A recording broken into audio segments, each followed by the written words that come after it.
દિલ્હી દારૂ કૌભાંડ કેસમાં દિલ્હીના મુખ્યમંત્રી અરવિંદ કેજરીવાલને રાહત ન મળતા હાઈકોર્ટમાંથી તેઓને હવે સુપ્રીમ કોર્ટનો સંપર્ક કર્યો છે। મંગળવારે દિલ્હી હાઈકોર્ટ અરવિંદ કેજરીવાલની ધરપકડ કરી અને ઈડીની કસ્ટડીને પડકારતી અરજી પર તેમને ફટકો આપ્યો હતો। ત્યારે કોર્ટે સ્વીકાર્યું કે સીએમ અરવિંદ કેજરીવાલની ધરપકડ કાયદાનું ઉલ્લંઘન નથી। ત્યારે હાઈકોર્ટના નિર્ણયના થોડા સમય પછી આપના વરિષ્ઠ નેતા અને દિલ્હી સરકારના મંત્રી સૌરભ ભારદ્વાજે જણાવ્યું હતું કે તેમને આશા છે કે સુપ્રીમ કોર્ટે આ કેસમાં અરવિંદ કેજરીવાલને એવી જ રાહત આપશે જેવી પાર્ટીના રાજ્યસભાના સભ્ય સંજયને આપી હતી। અમે એક સંસ્થા તરીકે હાઈકોર્ટનું સન્માન કરીએ છીએ, પરંતુ સન્માન સાથે કહેવા માંગીએ છીએ કે અમે તેના આદેશ સાથે સહમત નથી અને તેની વિરુદ્ધ સુપ્રીમ કોર્ટનો સંપર્ક કરીશું। તેમણે આરોપ લગાવ્યો છે કે કહેવાતા એક્સાઇઝ પોલિસી કૌભાંડ પાર્ટી અને કેજરીવાલને નષ્ટ કરવાનો આદેશ અને એ દેશનું સૌથી મોટું રાજકીય કાવતરું છે। તો બીજી તરફ સંજય સિંહે કહ્યું છે કે હાલ સુધીની સુનીતા ભાભી અરવિંદ કેજરીવાલના ડેપ્યુટી છે। जी बिल्कुल। दिल्ली ना मुख्यमंत्री अरविंद केजरीवाल हाल लिकर केस मामले जेलवास में छे। तो बीजी तरफ नागरिकों ने पण प्रश्न थतो हशे कि मुख्यमंत्री खुद जेल में छे, सजा भोगवी रह्या छे, तो आ सरकार कोण चलावती हशे? जो के आ सरकार एक मेसेज द्वारा चालती होवानुं सामे आव्युं छे।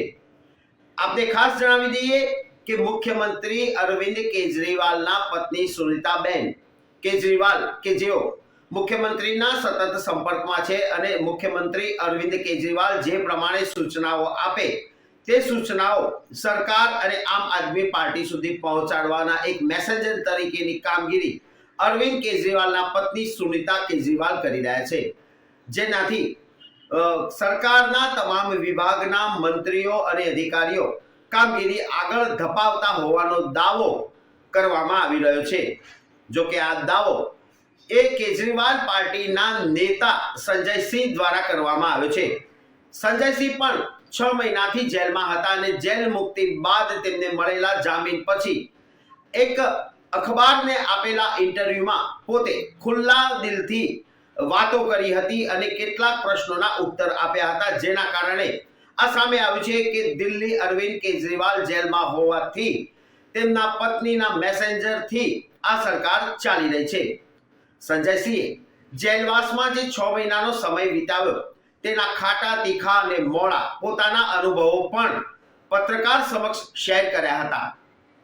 એમણે જેલમાં જે કામગીરી કરી, કયા પુસ્તકો વાંચ્યા, ઈડી અને સીબીઆઈ દ્વારા તેમને કેવી કાર્યવાહી કરવામાં આવી તેવા તમામ પ્રશ્નો દાયરામાં રહીને આપ્યા હતા।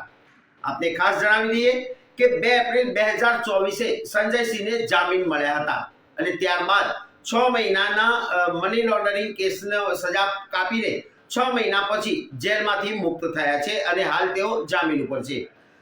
પુસ્તકોના વાંચન અને દૈનિક પ્રવૃત્તિઓ વિશે પણ તેમણે પત્રકારને વિગતો આપી હતી। આ ઉપરાંત સુનિતા કેજરીવાલ એક મેસેન્જર તરીકેની કામગીરી કરતા હોવાનો ખુલાસો ખુદ અરવિંદ કેજરીવાલના નેતા અને તેમની પાર્ટીના જ નેતા સંજય સિંહ દ્વારા કરવામાં આવ્યો છે।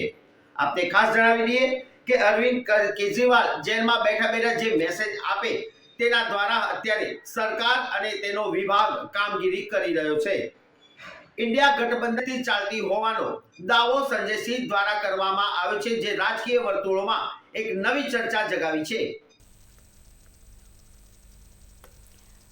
अरविंद केजरीवाल सुप्रीम कोर्ट पर पहुंच्या छे।